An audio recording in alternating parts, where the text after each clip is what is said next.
মন্ত্ৰী শ্ৰীমতী অজন্তা নেওগে উল্লেখ কৰিছিল যে ৰাজ্যৰ 10 লাখ কন্যা বা এক নিযুত মইনাক আমি উচ্চতৰ মাধ্যমিক স্নাতক আৰু স্নাতকোত্তৰ পৰ্যায়ত যাতে শিক্ষা গ্ৰহণ কৰিব পাৰে তাৰ বাবে তেওঁলোকক আমি উচ্চতৰ মাধ্যমিক পৰ্যায়ত মাহত 1000 টকা স্নাতক বা ডিগ্ৰী পৰ্যায়ত 1250 টকা আৰু পোষ্ট গ্ৰেজুৱেট পৰ্যায়ত আমি 2500 টকা কৰি 10 মাহৰ বাবে আমি তেওঁলোকক আগবঢ়াম। যোৱা বছৰ ৰাজ্যৰ 1,61,302 গৰাকী ছাত্ৰীয়ে এই নিযুত মইনা আঁচনিৰে উপকৃত হ'ব পাৰিছিল। মোৰ মৰমৰ ভাগিন নিযুত মইনা এতিয়া দ্বিতীয় বছৰলৈকে উত্তীৰ্ণ হ'ল। প্ৰথম বছৰৰ ছাত্ৰী দ্বিতীয় বছৰ পালে আৰু প্ৰথম বছৰত নতুন নতুন ভাগিনসকলে নামভৰ্তি কৰিলে। এইবাৰ আমি নিযুত মইনা আঁচনি 1,61,302 গৰাকী ছাত্ৰীৰ বিপৰীতে 3,50,265 গৰাকী ছাত্ৰীলৈ আগবঢ়াম। এই পৰিসংখ্যাটোৱে বহুত ডাঙৰ কথা কয়। আমি যদি চাওঁ 1,60,000ক যদি আমি 2ৰে পূৰণ কৰোঁ তেতিয়াহ'লে এই বছৰ 2,20,000 ছাত্ৰীয়ে নিযুত মইনা আঁচনি পাব লাগিছিল। কিন্তু তাৰ বিপৰীতে এই বছৰ 3,50,000 3,20,000ৰ পৰিৱৰ্তে 3,50,000 ছাত্ৰীয়ে নিযুত মইনা আঁচনি লাভ কৰিব। অৰ্থাৎ আমাৰ শিক্ষা ক্ষেত্ৰখনত 30,000 নতুন ছাত্ৰীয়ে নামভৰ্তি কৰিছে, যি আমাৰ অসমৰ বাবে অত্যন্ত আনন্দৰ বাতৰি। হায়াৰ ছেকেণ্ডাৰী পৰ্যায়ত 12,282 গৰাকী ছাত্ৰীয়ে নতুনকৈ নামভৰ্তি কৰিছে আৰু মহাবিদ্যালয় বিশ্ববিদ্যালয় পৰ্যায়ত 14,200 ছাত্ৰীয়ে নতুনকৈ নামভৰ্তি কৰিছে। তাৰ লগত সবাতোকৈ গুৰুত্বপূৰ্ণ কথাটো হৈছে যে প্ৰথম বছৰৰ পৰা দ্বিতীয় বৰ্ষলৈ যাওঁতে কোনো এগৰাকী ছাত্ৰীয়ে কলেজ এৰা নাই, বিশ্ববিদ্যালয় এৰা নাই। নিযুত মইনা আঁচনিয়ে মহাবিদ্যালয়ত ছাত্ৰীসকলক শিক্ষা গ্ৰহণৰ পৰা যাতে তেওঁলোক আঁতৰি যাব নালাগে তাৰো এক লক্ষ্য আমি পূৰণ কৰিবলৈ সক্ষম হৈছোঁ। আজিৰ উপস্থিত আমাৰ ছাত্ৰীসকলক আৰু তেওঁলোকৰ অভিভাৱকসকলক আমি এটা বাৰ্তা দিব খুজিছোঁ যে অসমত কোনো এগৰাকী ছোৱালী পঢ়াৰ পৰা দূৰত থাকিব নালাগে।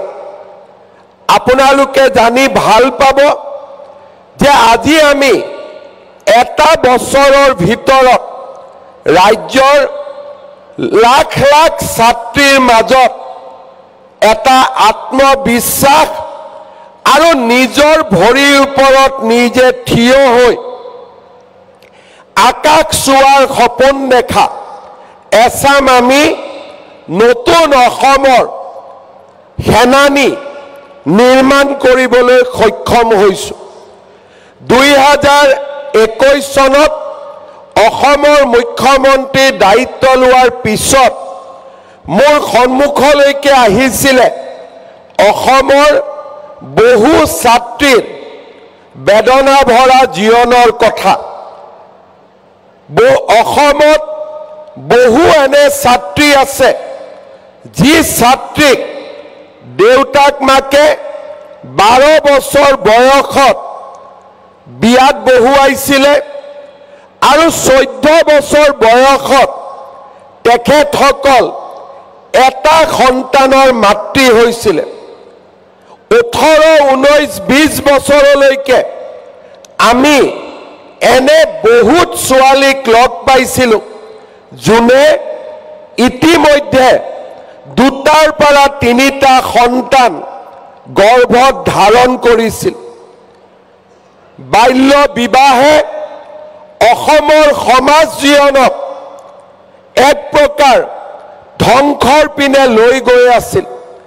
ধুবুৰী, মানকাছাৰ, নগাঁও, মৰিগাঁও, দৰং, বৰপেটা আদি জিলাত বাল্য বিবাহৰ সংখ্যা 60% পৰা 75%লৈকে দেখা গৈছিলে। 2023 চনত 2022 চনৰ 15 আগষ্টত মই ৰাষ্ট্ৰীয় পতাকা উত্তোলন কৰি আমি সকলোৱে শপত লৈছিলোঁ যে অসমত আমি বাল্য বিবাহৰ এই দুৰ্ভাগ্যৰ পৰা অসমৰ ছাত্ৰী সমাজক অসমৰ ছোৱালীসকলক আমি মুক্ত কৰিম। সেই বছৰতে 5,000 ব্যক্তিক আমি গ্ৰেপ্তাৰ কৰিছিলোঁ। দ্বিতীয় বছৰত আমি 3,000 ব্যক্তিক আমি গ্ৰেপ্তাৰ কৰিছিলোঁ আৰু বাল্য বিবাহৰ বিৰুদ্ধে আমি এক মুকলি সংগ্ৰামত লিপ্ত হৈছিলোঁ। বহুত পিতৃ মাতৃয়ে সেই সময়ত মোক কৈছিলে যে আমি ছোৱালীক বিয়া দিব নোখোজো, কিন্তু আৰ্থিক দুৰৱস্থাই আমাক বাধ্য কৰে। মই সুধিছিলোঁ যে চৰকাৰে যদি ছোৱালীজনীক পঢ়ুৱাৰ দায়িত্ব লয়, আপোনালোকে আপোনালোকৰ ছোৱালীক সৰু বয়সত বিয়া দিব নেকি? তেওঁলোকে মোক কৈছিলে যে চৰকাৰে যদি ছোৱালীজনীক পঢ়ুৱাৰ দায়িত্ব লয়, নিশ্চিতভাৱে মই মোৰ কন্যা সন্তানটিক কম বয়সতে বিয়া নিদিওঁ, কাৰণ তাইক ময়ো মৰম কৰোঁ। কিন্তু পৰিস্থিতিয়ে আমাক কিছুমান সিদ্ধান্ত ল'বলৈ বাধ্য কৰে। তেনে পিতৃ মাতৃক আমি সমালোচনা কৰোঁ, তেনে পিতৃ মাতৃক আমি সন্মান কৰোঁ আৰু তেওঁলোকৰ দুখত সমভাগী হৈ আমি অসমৰ ছাত্ৰী সমাজক এক নতুন দিগন্তলৈ লৈ যোৱাৰ আমি সাৰথী হিচাপে থিয় দিব বিচাৰোঁ। তেনে এক সংকল্পৰ পৰিণতি হিচাপে অসমত আমি কেইবাটাও আঁচনিৰ জন্ম দিছিলোঁ। কলেজত নামভৰ্তি বিনামূলীয়া হ'ব। নামভৰ্তিৰ লগত আমি সেমিষ্টাৰৰ এডমিশ্যনো আমি বিনামূলীয়া কৰিম আৰু নৱম মানত ছাত্ৰীসকলক আমি চাইকেল দিম। হায়াৰ ছেকেণ্ডাৰীত সুখ্যাতিৰে উত্তীৰ্ণ হোৱা ছাত্ৰীসকলক আমি স্কুটি দিম আৰু শিক্ষা শেষ হোৱাৰ পিছত চৰকাৰী চাকৰিত আমি আমাৰ কন্যা সন্তানক 50% আমি আৰক্ষণৰ ব্যৱস্থা কৰিম, যাতে সকলো ছাত্ৰীয়ে নিজৰ জীৱন এক আত্মবিশ্বাসেৰে সৈতে নিৰ্মাণ কৰিব পাৰে।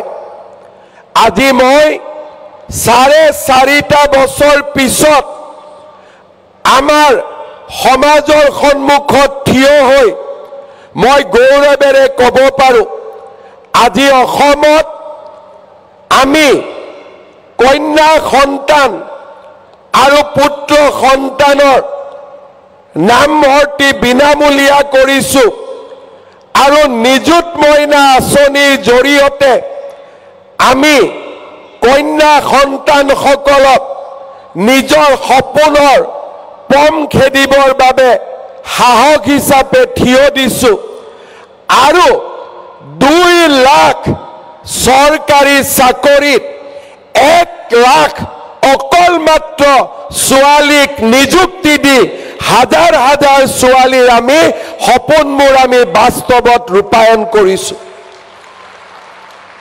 আজি এয়া এক নতুন অসম আৰু এইখন নতুন অসমত আমি এখন ভৱিষ্যতৰ বিকশিত অসমলৈকে নিজৰ ভৰিৰ ওপৰত নিজে থিয় দিব পৰা আত্মবিশ্বাসী অসমলৈ যিখন অসমত কোনো ছোৱালীৰে বাল্য সময়ত বিয়া নহ'ব কোনো ছোৱালীয়ে আৰ্থিক সংকটৰ বাবে নিজৰ শিক্ষা সামৰণি নামাৰিব আৰু শিক্ষা গ্ৰহণৰ পিছত আমাৰ ছাত্ৰীসকলে নিজৰ জীৱনৰ সপোনবিলাক বাস্তৱত ৰূপায়ণ কৰিবৰ বাবে এখন সাহসী আৰু বিকশিত অসম পাব আজি আমি ৰাজ্যত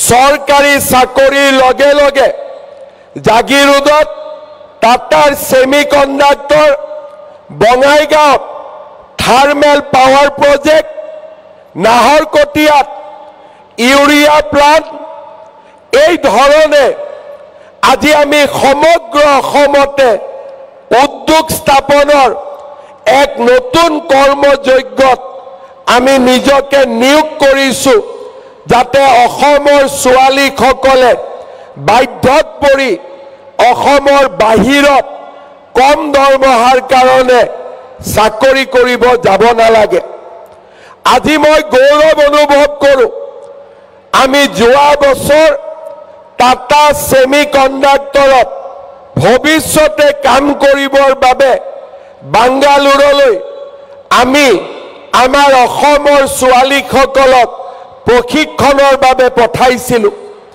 নাৰ্ছৰ শিক্ষা সামৰণি মাৰি আমি অসমৰ ছোৱালীক ছিংগাপুৰলৈ পঠিয়াইছিলোঁ নাৰ্ছ হ'বৰ বাবে আৰু এতিয়া আমি জাপান কোৰিয়া আৰু বিদেশৰ বহুত ৰাষ্ট্ৰত উন্নত দৰমহাৰ বিপৰীতে আমাৰ অসমৰ যুৱক যুৱতীৰ সংস্থাপনৰ পথো আমি মুকলি কৰি দিয়াৰ দিশত দ্ৰুত গতিত আগবাঢ়ি যাব পাৰিছোঁ আজি আমি অসমে এখন সমতাৰ অসম বিচাৰিছোঁ যিখন অসমত নাৰী সমাজক সন্মান কৰা হয় যিখন অসমত ছাত্ৰীক ঘৰৰ লক্ষ্মী বুলি মানি লোৱা হয় যিখন অসমত ছোৱালীৰ মৰমেৰে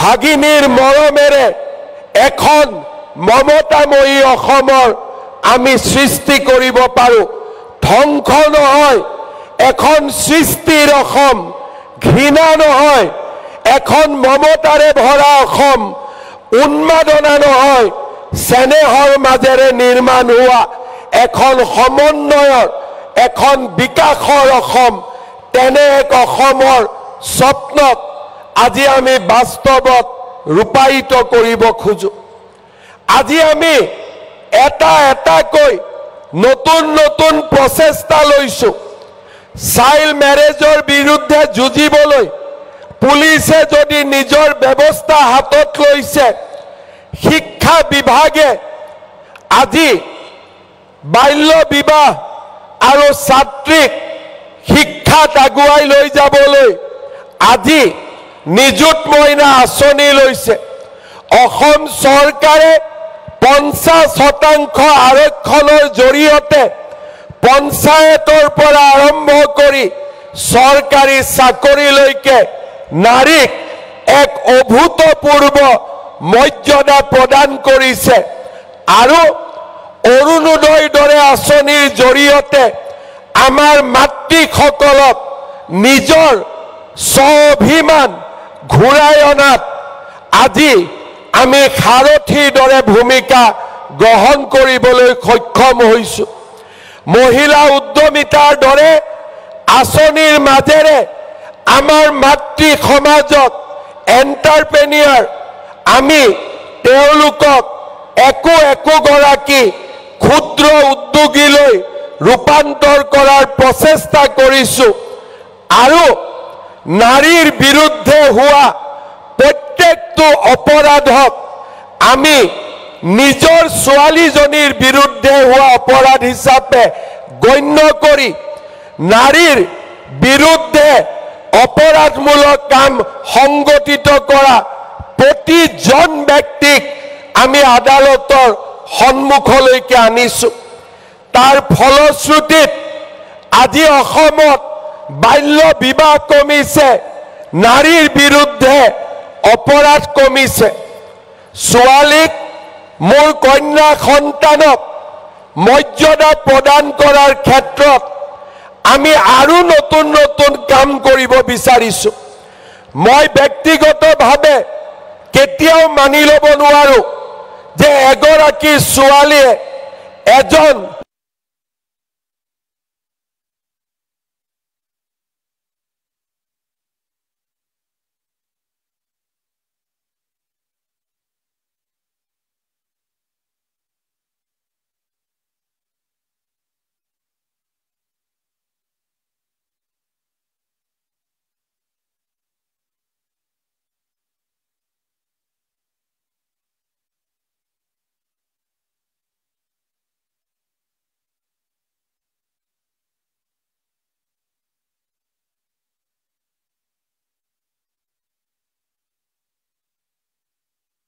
যি ধৰ্মৰে নহওক কিয় 7 বছৰ জেলত থাকিব লাগিব, তাৰ বিকল্প আৰু একোৱে হ'ব নোৱাৰে।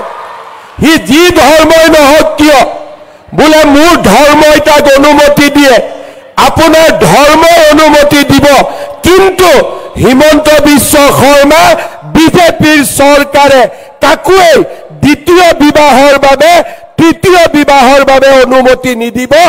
এইখন অসমত নাৰীৰ মৰ্যাদা, ছোৱালীৰ মৰ্যাদা আমি শেষ পৰ্যায়লৈকে ৰক্ষা কৰিম। তেনে এখন সমতাৰ ওপৰত নিৰ্মিত, মমতাৰ ওপৰত নিৰ্মিত, আমাৰ স্নেহৰ ওপৰত নিৰ্মিত তেনে এখন আমি শক্তিশালী অসম নিৰ্মাণৰ বাবে আজি আমি সংকল্পবদ্ধ। আজিৰ এই সভাতে মই নিযুত মইনা আঁচনিখনৰ আৰু কেইটামান দিশ মই ক'ব বিচাৰিছোঁ। Degree first year, second year, first, second, third, fourth semester এই আঁচনিখনৰ লগত জড়িত হৈছে। আজিৰ সভাতে আমি আকৌ সংকল্প লৈছোঁ যে ডিগ্ৰী থাৰ্ড ইয়াৰ, ফিফ্থ ছেমিষ্টাৰত পঢ়ি থকা ছোৱালীসকলকো আমি নিযুত মইনা আঁচনি দিম। সেই সংকল্পও আজি আমি ইয়াতে ঘোষণা কৰিছোঁ।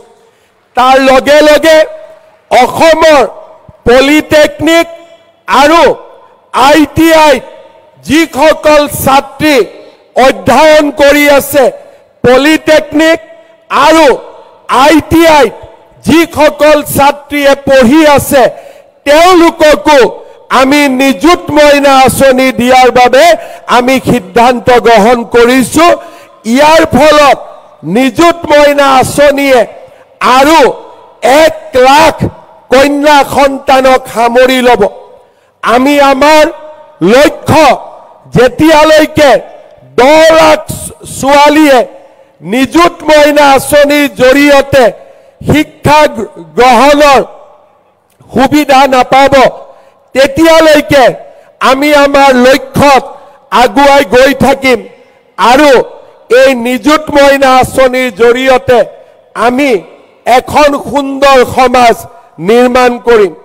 আজি মই অনুভৱ কৰোঁ যে আমাৰ ছাত্ৰীসকলক আমি যিমান পুঁজি দিছোঁ সেয়া যথেষ্ট নহয়, কিন্তু অসমৰ দৰে দুখীয়া ৰাজ্য এখনত এফালে আমি বিকাশ কৰিব লাগিব, এফালে চৰকাৰে পুঁজি সংগ্ৰহ কৰিব লাগিব, দ্বিতীয়তে ইয়াৰ আমি সম্যক বিতৰণ কৰিব লাগিব।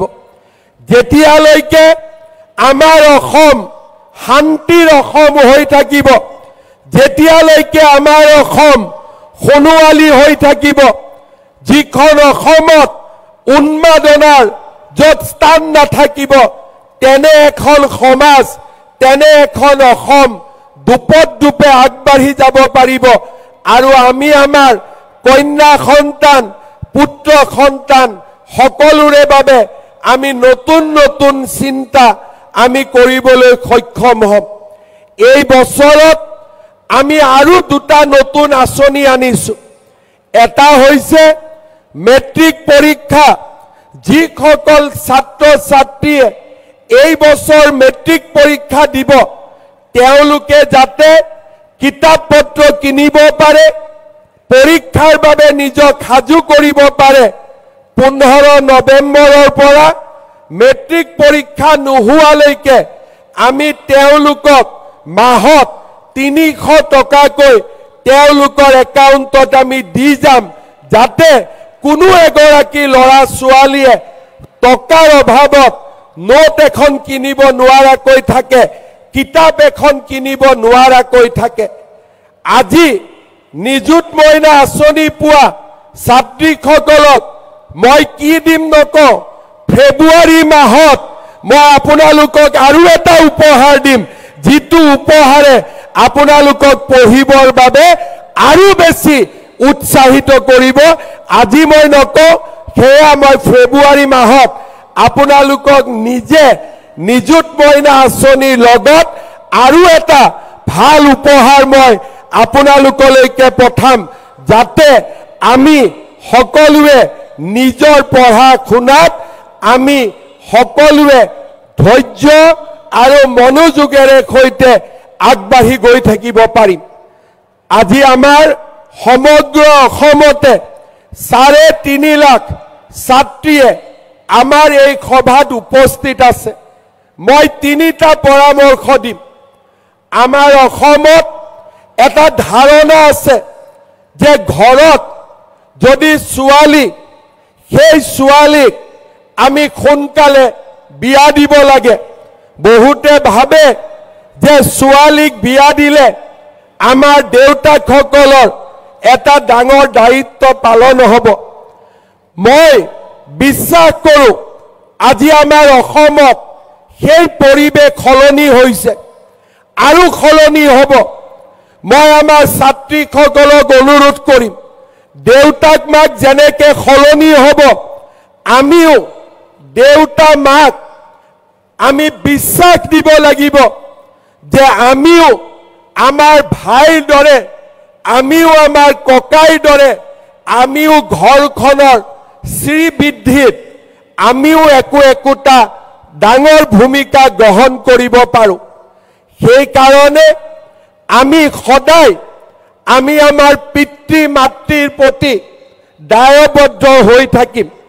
জীৱনৰ সকলো মুহূৰ্ততে আমি মনত ৰাখিম যে মোৰ দেউতা আৰু মাৰ মৰমৰ বাবে, মোৰ দেউতা মাৰ পৰিশ্ৰমৰ বাবে মই আজি কলেজত পঢ়িব সুবিধা পাইছোঁ, আৰু এই সুবিধা গ্ৰহণ কৰি মই নিজক একোটা সুস্থ আৰু নিজৰ ভৰিত থিয় হ'ব পৰা মানৱ সম্পদলৈ সৃষ্টি কৰিম। আৰু মোৰ দেউতা মা, মোৰ পৰিয়াল আৰু মোৰ সমাজখনৰ আগবাঢ়ি যোৱাত, শ্ৰীবৃদ্ধি হোৱাত মই সহায় কৰিম। মোৰ মৰমৰ ছাত্ৰীসকল, এইখন আমাৰ অসম, এইখন অসম আমি বহু দূৰ আগুৱাই লৈ যাব পাৰোঁ। এইখন অসমত আজি আমাক এটা পৰিৱেশ লাগে, যি পৰিৱেশত আমি স্নেহৰ কথা ক'ব পাৰোঁ, মৰমৰ কথা ক'ব পাৰোঁ, এখন আত্মবিশ্বাসী ৰাজ্য হিচাপে আমাৰ ৰাজ্যখনক সৃষ্টি কৰিব পাৰোঁ। আজি আমাৰ সমগ্ৰ অসম নেতিবাচক চিন্তাৰে পৰিপূৰ্ণ হৈ থাকে। এছাম হতাশগ্ৰস্ত লোকে নেতিবাচক চিন্তাৰে সমাজখনকো হতাশগ্ৰস্ত কৰিব খোজে।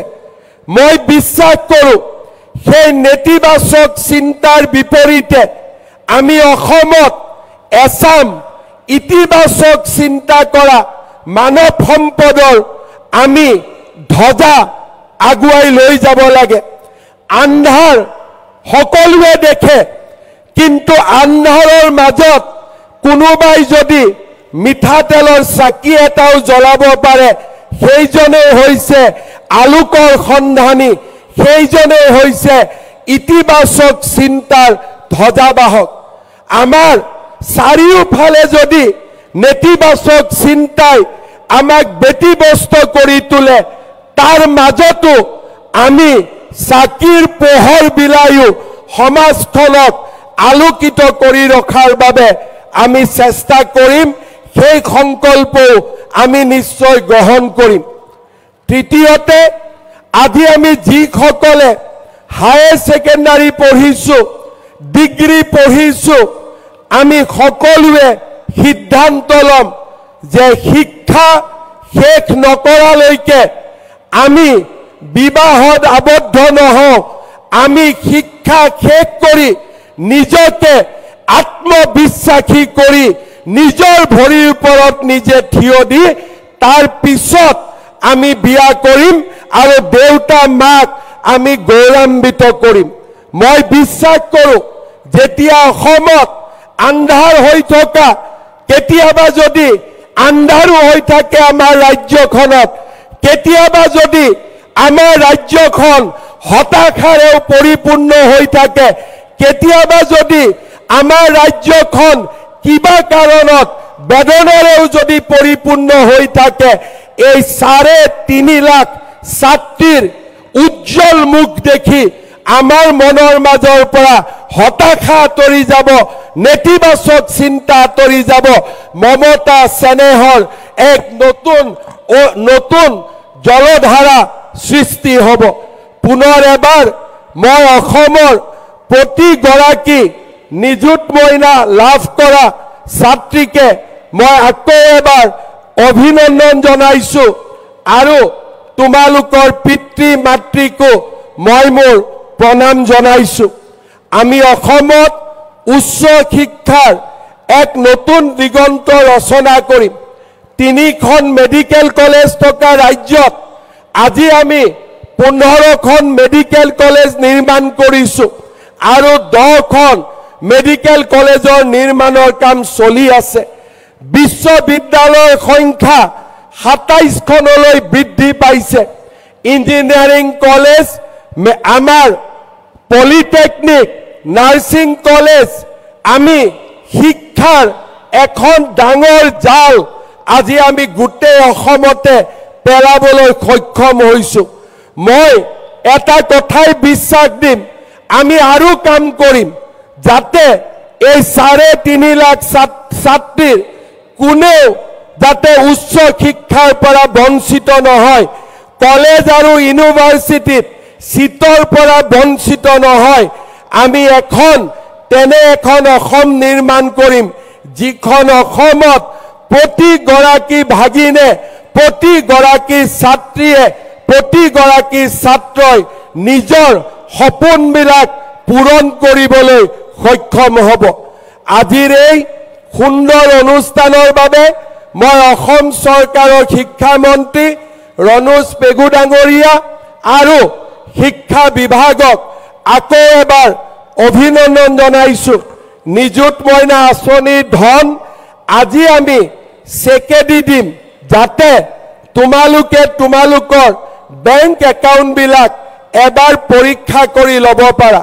तार पिছত प्रति माहर 10 तारिखे आमी निरंतर भावे निजुत मयना आसनी धन बैंकर एकाउंटলৈকে ट्रांसफार करिम आमी एटा हेल्पलाइन नम्बर दिम जाते कोनो जदि लगर स्वालीर एकाउंटत निजुत मयनार टका नुखुमाय आमाक जाते अभियोग দিব पारे कोनो छात्री जदि निजुत मयनार পৰা বাদ পৰি গৈছে আকৌ এবাৰ आवेदन करिब पारे आरो तेने धरणे आमी निजुत मयनाक एखन यूनिवर्सल सार्वजनीन आसनीলৈ रूपांतर करिम पुनर एबार मैं सकलोके एटाई कथा कम अखम मूला गाभरूर देश अखम कनकलतार देश अखम सती साधनीर देश अखम